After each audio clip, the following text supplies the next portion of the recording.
and thank you for joining us. We are going to introduce now the next panel, which is Diversity in Travel. We're going to have Nikki Vargas, Alexandra Tracy Chavarriaga, and Desireé Bishop sharing their experience with creating new communities and also to diversify the face of travel, just like Latino World Travelers does. So let's welcome them into the stage.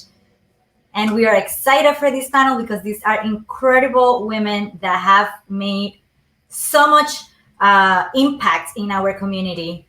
So let's welcome them. Hi, everyone.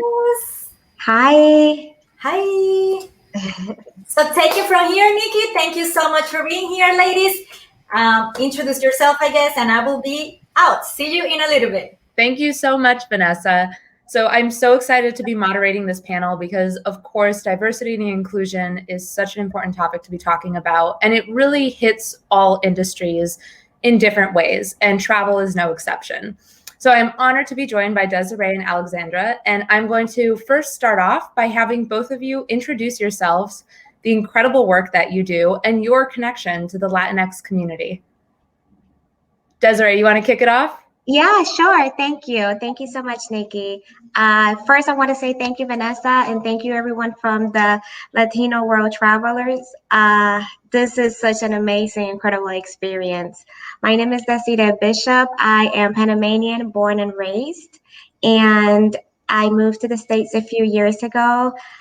I am an attorney from 9 to 5, and on the side, I have the Afrolatina Travel page, where I pretty much promote Black travelers, and I will be hosting retreats under that platform. And I recently started a jewelry company. I'm wearing one of my pieces, which is called Gems by Mocha. And the jewelry company pretty much showcases different countries from Latin America and the Caribbean. Congratulations on starting your new jewelry company. Thank you. I appreciate it. Alexandra, I'd love to turn it over to you. Tell me about the work that you do and your connection to the Latinx community. Oh, Alexandra, looks like you're on mute. Just have to unmute that. Yep. Perfect. Thank you. Hi, everyone. You can call me Ale. I am the founder of Travel Latina. Full-time, I am working here in Washington, D.C. area as a project coordinator for international development, actually. So I work in projects all over the world, internationally, mostly global health.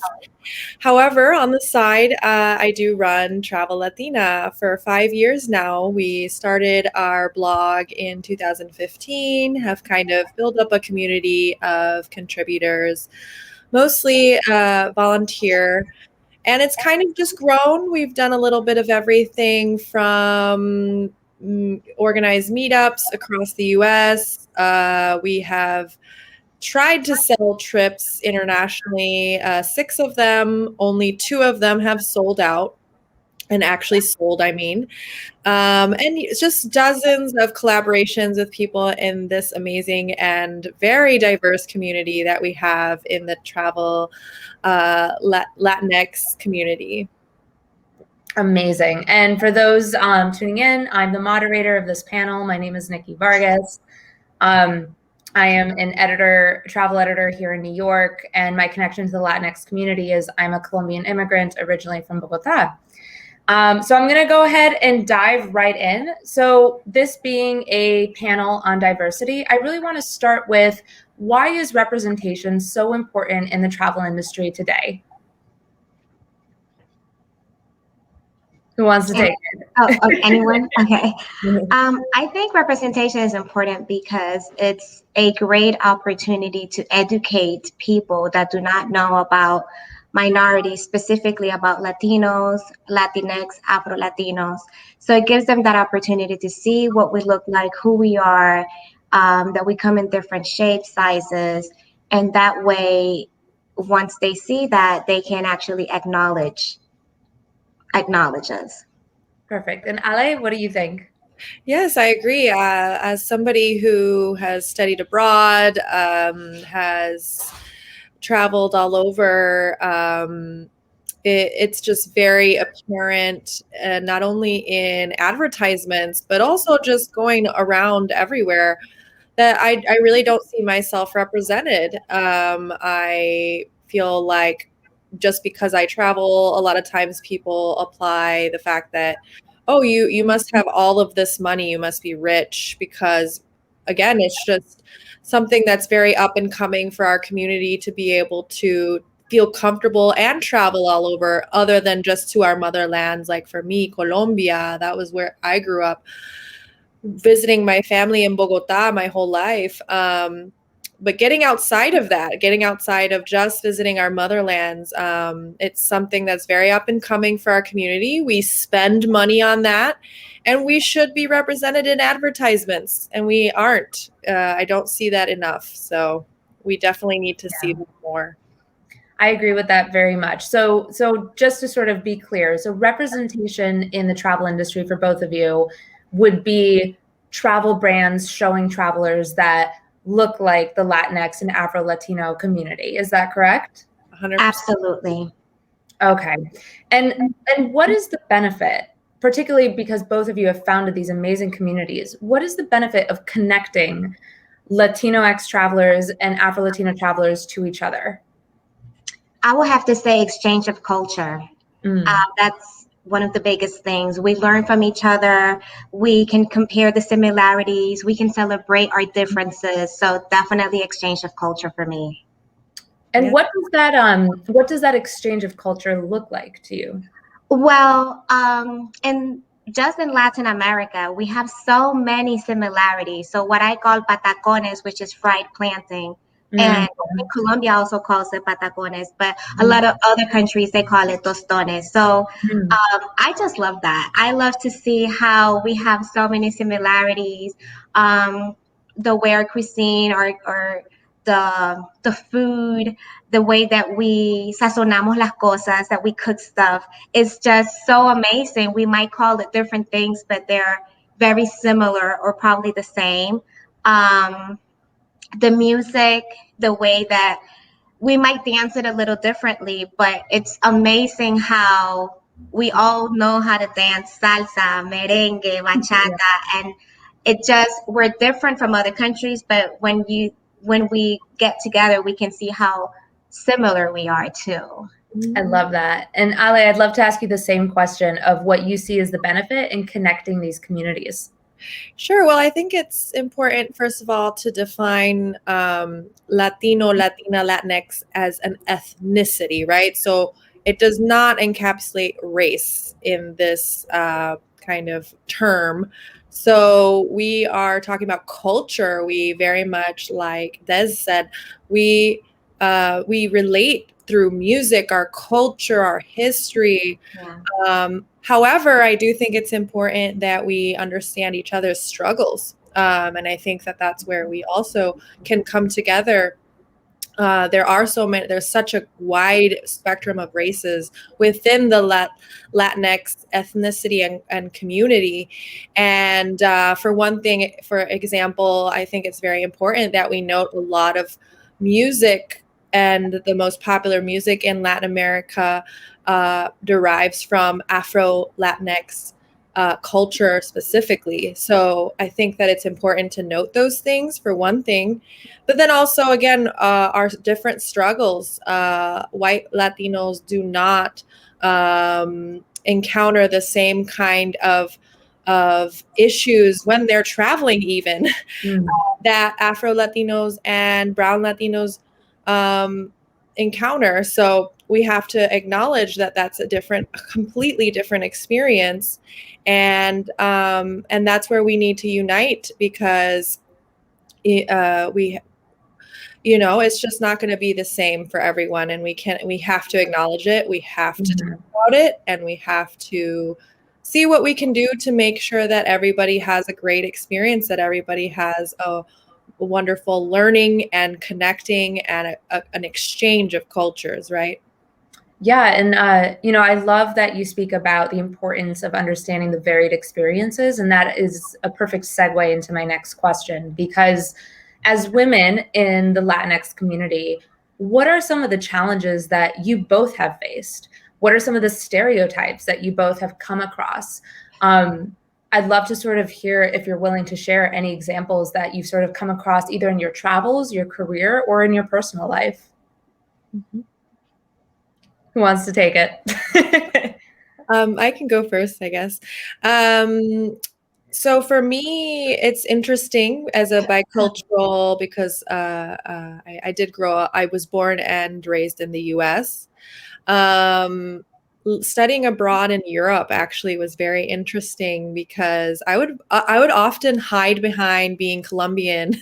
I'd say, "Oh, I'm Colombian," because my goodness, people had more bad things to say about Americans. So that was actually kind of interesting. But then overall, just being Latina in general, I do find that I tend to be sexualized a lot. No matter where I'm at, it doesn't matter what region of the world, sexualized, associated with Pablo Escobar, Medellin, even though my family's in Bogota, being associated with cocaine constantly.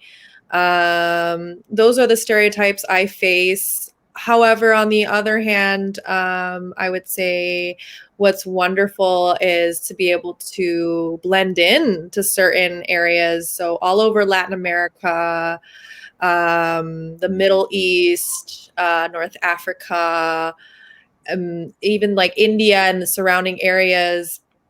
That kind of is a kind of cool aspect of just maybe not stereotyped or being stereotyped to be a local, I guess. That's my experience. I have to add on to that because I feel like I resonate so much with certain elements that you just said. Growing up, as I mentioned, like I was born in Bogota, but my family immigrated here when I was very young. And I grew up in the Midwest and then doubled down when I went to Indiana. So basically, I like to joke that I'm about as Colombian as like Olive Garden is Italian, because it's like, I just feel like, it wasn't until I reached my adult years did I really begin to sort of cultivate an understanding of my heritage.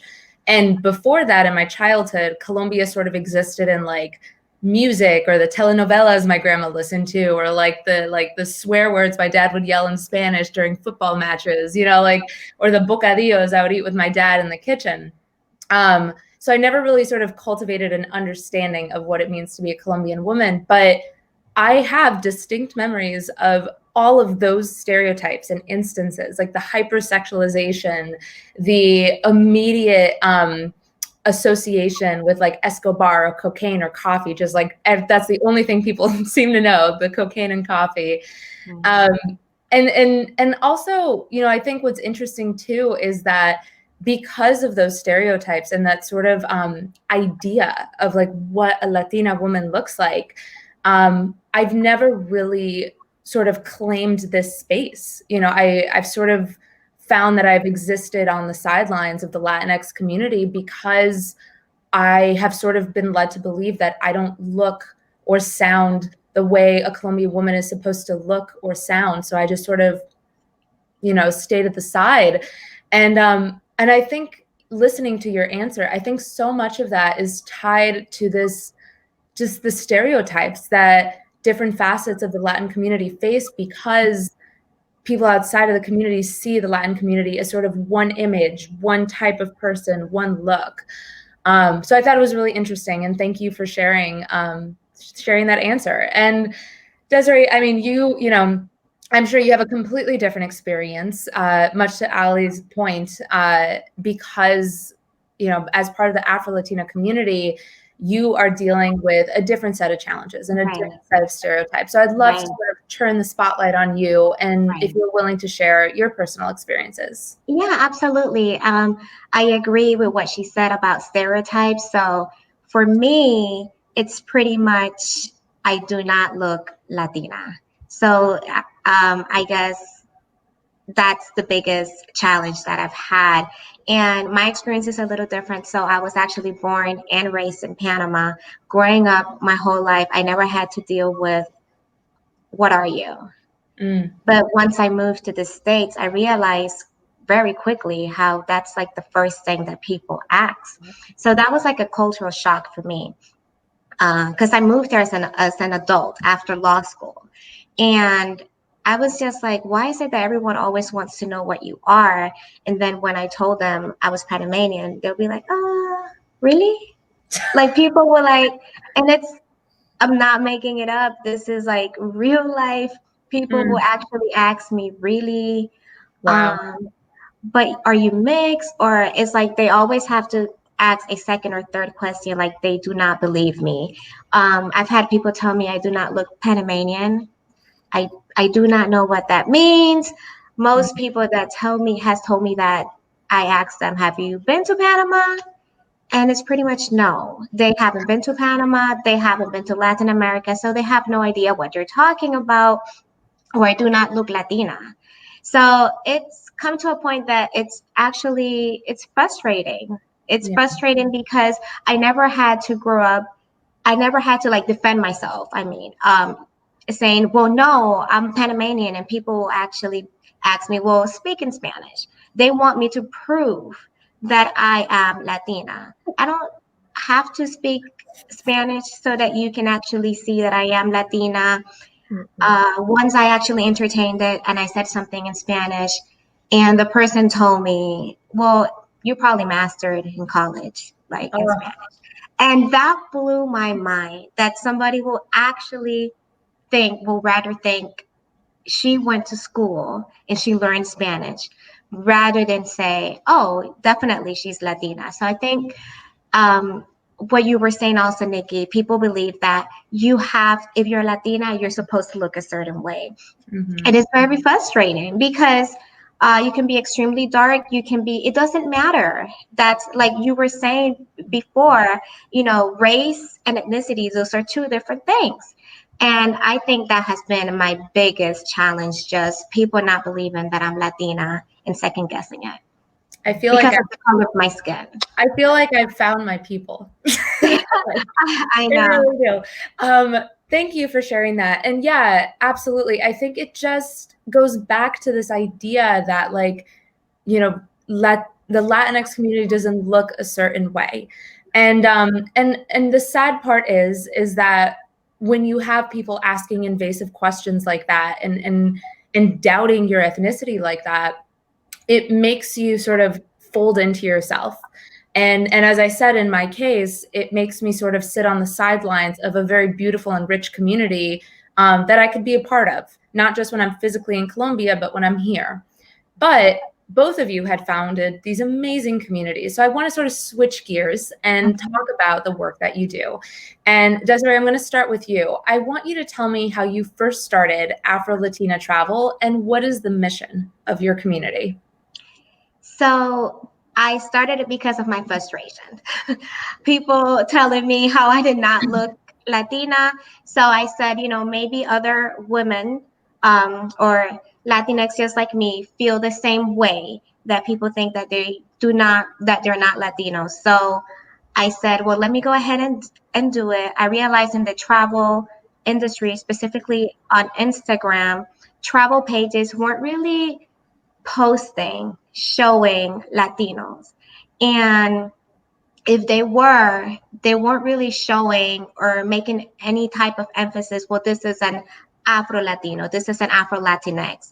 So I wanted to be very specific. I wanted it because it's my personal experience. I wanted to do something that I could really identify with. So that's pretty much the reason why I did it. When I first did it, I realized that there was not a page just like mine that was doing it specifically for the Afro Latina woman at that moment. So that's really why I did it. And the second question was, what's the goal, right? Or yes, the mission of the community. The mission, sorry. The mission is, first, to be able to show all types of Afro Latinx. I don't want it to be that if you're here, you have to have straight, long hair, light skin, Afro Latina. No, I want it to be dark skin, short hair, curly hair, straight hair, because that's real life. So definitely representation in the Afro-Latinx community. And the second is I want to do retreats. I was supposed to do the first retreat last year, but we all know COVID. And I want to go to the retreat is we go to different Latin countries and we actually show and explore the Afro side of every country, go back to the roots so that people can see the culture, how they live, the music, the rich cuisine, everything, just going back to the roots of that Afro culture. Because there is Afro, when you go back to history, pretty much every country does have that in them. They have that Black history in them. So because people do not know about it, I want to be able to show it. I love that. And I also love what you said, that the idea was born of frustration, because I find that in so many times when I speak to entrepreneurial women, their greatest ideas were born from a frustration in the industry. So I think that's very cool. Ale, I would love to ask you the exact same question about Travel Latina, about how was the community started and what is the larger mission of the community? Sure. So it's a little similar, except in 2015, I was laid off from a job. I was employed for about 6 months. And in the time that I was searching for jobs, I was very frustrated. I already had a master's degree at that point. I got laid off a year and a half after I graduated. Very, very overwhelmed with student debt. And just a general, I studied international relations in development. So I was like, what can I do that's like my passion? And I always kind of felt I had a little bit of an entrepreneurial spirit. So I said, what can I do on my own to make things happen and not have to rely so much on other employers who, so that's why I got laid off, up and down, up and down. So a little similar to Des is that I wasn't frustrated. I at the time, I guess, with my personal situation was frustrating, I guess, but I wasn't seeing any accounts. I was very inspired by Travel Noir. Actually, I was like, wow, they are doing amazing. I love their page. I still follow it to this day, and their original founder. And they were my inspiration. I created it and I couldn't believe how, people were just like, it was just like instantaneously popular without much effort at first. So and it's just been a great way to promote and encourage Latinas to travel, to be able to show real life Latinas of all races, of all shapes and sizes, traveling to these beautiful locations. Like, it encourages me to want to travel. So I can only imagine for others. But for me, one of the biggest and most important parts of what I do and what we do is, first of all, encouraging women and non-binary people to connect with their roots. That is such an important part for me, ancestral roots. And then not only that, but connecting in a genuine way. So for me, it's more than just about travel. For me, are we doing it ethically? Are we doing it sustainably? Is it good? Is it okay for the environment? Or how are we impacting communities? Is it just is it making a lasting impact, or is it just like, I paid for this service today and that's it? So for me, as somebody who's in international development, I've been in the Peace Corps before, as much as I have my reservations about how much of a savior complex and sort of imperialistic aspects of what the Peace Corps is. It did do one thing for me, and it was that I got to serve in my motherland of Colombia for 2 years. And I got to connect and build relationships with people in my culture and in these communities that will have a lasting effect for my whole life. And so in the future, I would love to see more than just travel related content for Travel Latina. I want genuine like connections abroad with people in people's motherlands, and not just a cultural exchange, but how can we help communities to lift themselves up sustainably, and how can we as people who are more privileged in the US help that, and how can we also help them and encourage communities to lift themselves up, right? It's not only about what we see as what they should do. It's what these communities feel that their autonomy and what they want to see in positive change in their communities.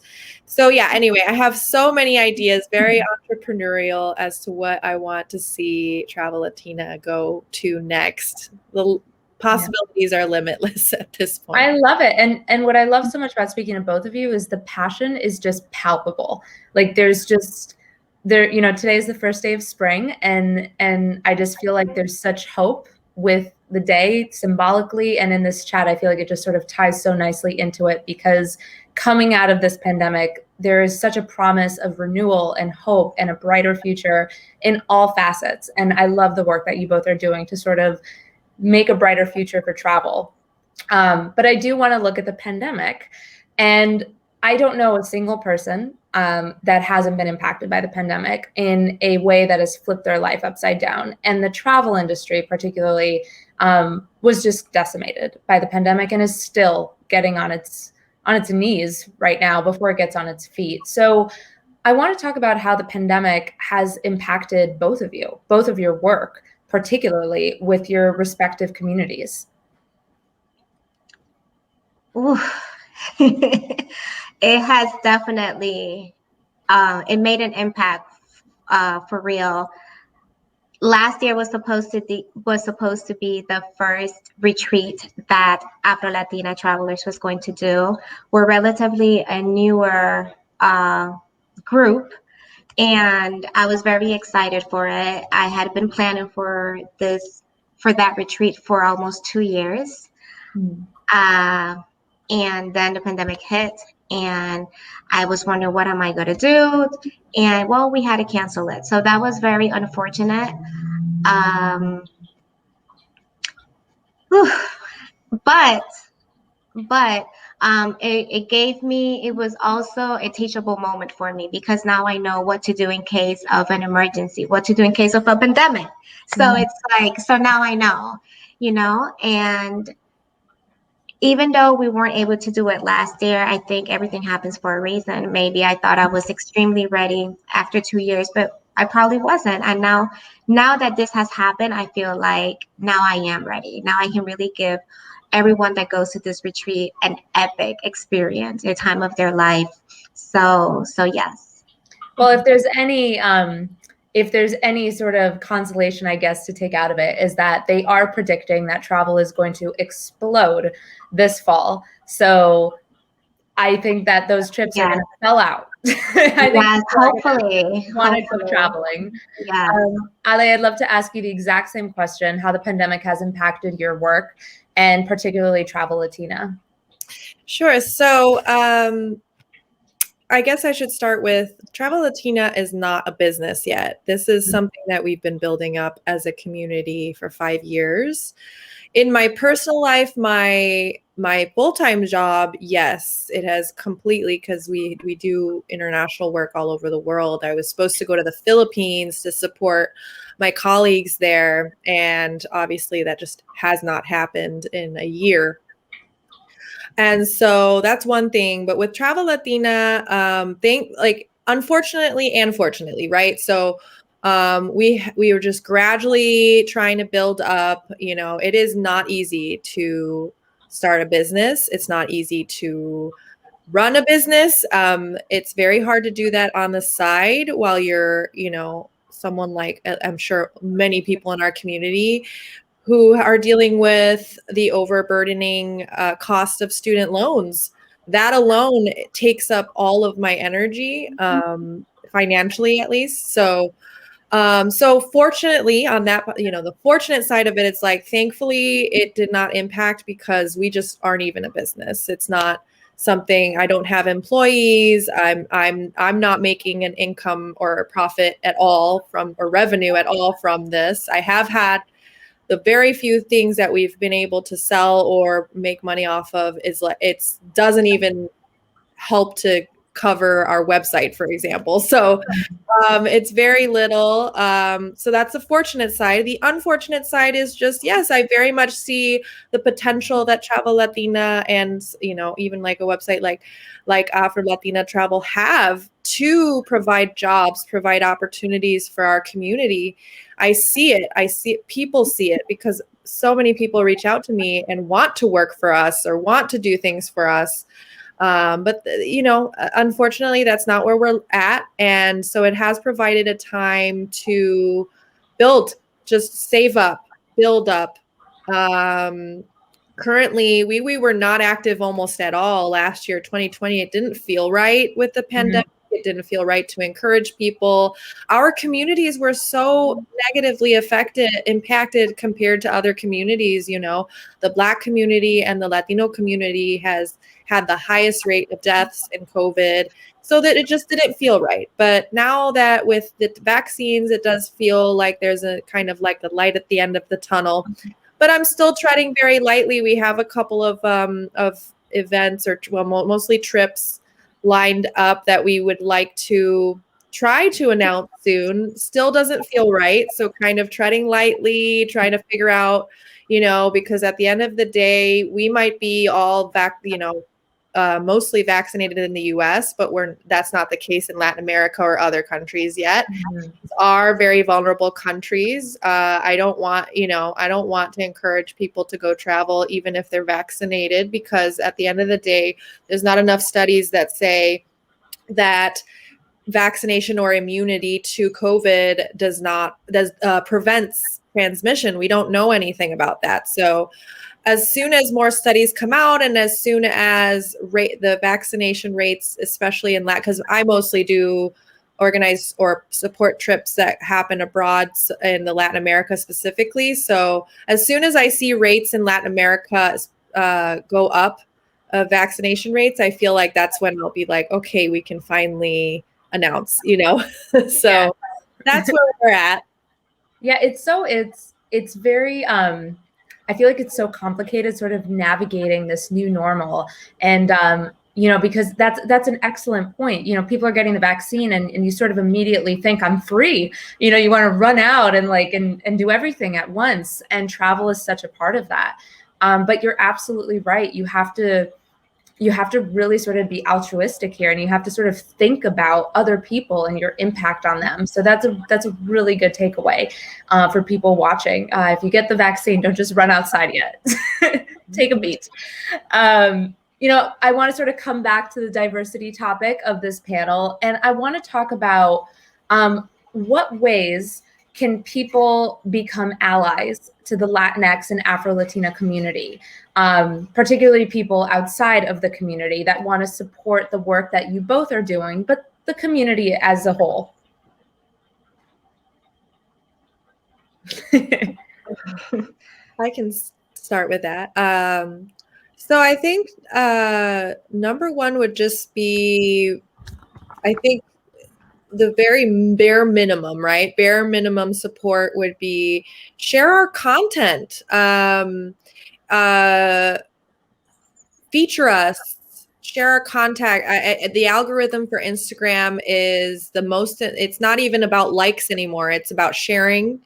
It's about sharing in stories. It's about sharing in messages. It's about saving. Actually, that's like the top way to support us is to save our content, and then it's sharing, and then the least important, then the next is commenting, and then the least important is actually liking the picture. So share us, feature us, recommend us to your circles, get us featured in articles, get us featured.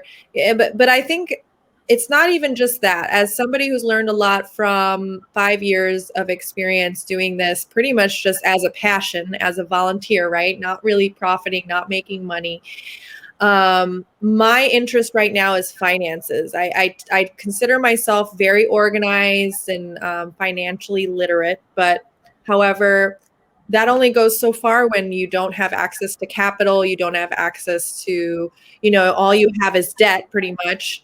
And so it's like, how do I do this? How do I start? I'm learning so much, trying to figure out how can I transfer my skills of being very organized and very budgeting, and how do I do that without even being able to start something, right? So that's where I really feel like our community needs a lot of, there's so many accounts out there that I've loved to learn from, like Yo Quiero Dinero podcast, or trying to remember, Financially Savvy Latina.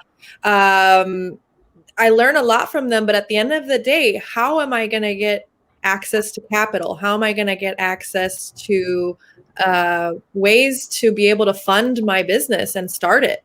That's where we really need support. We don't know enough, and we don't have access enough in our community to do this. That's my own personal experience. And that's a great takeaway. And to sort of, recap for viewers, amplifying voices, sharing stories, lifting really the voices of the Latinx community. Desireé, I want to ask you a similar question, but slightly different. In what ways can people within the Latinx community and Afro-Latino community be allies to other minority groups like Asian Americans and, Black Americans? How can we support other groups that are marginalized? I will definitely say call people out. Don't be silent. So if you witness something, step up. Don't take out your phone and start recording. Please do not do that. Just, if you take out your phone, it's probably to call somebody for help. But yeah, step up, call people out. Do not make jokes about it. Don't take it lightly. Do not tell them how to feel. Just talk to them so that you can understand what are their frustrations, and then see how you can make a change. If you have to make phone calls, if you know somebody, any way that you can to make it better for them. And looking ahead, the last question I have for both of you is, as I mentioned, it's spring, it's a time of renewal and hope, and everything is eyes on the future. So I want to look at the future of Travel Latina and Afro-Latina travel. What is your hope? It could be a year from now, 5 years from now, shoot for the stars, swing for the fences. What do you see in the future for the work that you do? Well, I'm very excited with all the research that we have with COVID. And if things start to look better, we are actually thinking of a local 1-day retreat, taking into consideration social distance. It's going to be out. It's not going to be, it's in an open space. And I'm very excited for it. You guys will be the first to know. It will be for June 19th, so Juneteenth. So I'm very excited. It's going to be a wellness retreat, kind of like, because we went through so many things last year. So I'm looking forward to that. Hopefully, if we can make it happen, that's the first thing that we will be doing. Amazing. And Ale, I'd love to ask you the same question about your future hopes, goals, dreams, plans for Travel Latina. Sure. So currently I am working on some artisanal products being created in Colombia, La Guajira. And so it's YU indigenous product. I created what's called La Hermandad of the traveling mochila. So the idea is that this mochila can be shared between a group of friends, and you can travel the world with it. So, or you can just have it for yourself. It's totally fine. So I'm really excited for these mochilas to be shipped out here, waiting very, very patiently. It is pandemic times, and it's the first time I'm doing this. So I already knew this is going to take a while. And this is going to be a way that I'm going to sell. I'm going to fundraise, and pretty much just going to try to build up profit and be able to try to make something of it and revamp my website, hire somebody. I'm not sure where it'll take me, but I'm excited to see where that go. We have a couple trips in the works that are obviously like, it's like we're working on them, only kind of waiting for the kind of red or the green flag or green light with the pandemic situation. I'm a dancer myself. I also am Reiki attuned, and so very, very into wellness. I'm looking at creating a dance related trip for Latinas. So look out for that one. There's one with Cuba where I'm working. I usually work with women who are from the area that we're actually visiting. So I'm working with a Cuban woman who lives in La Habana, and putting in a little bit of Santeria. We're learning about Santeria, dancing, of course, cuisine. Anyway, there's a couple of trips in the works. Please keep a lookout for that.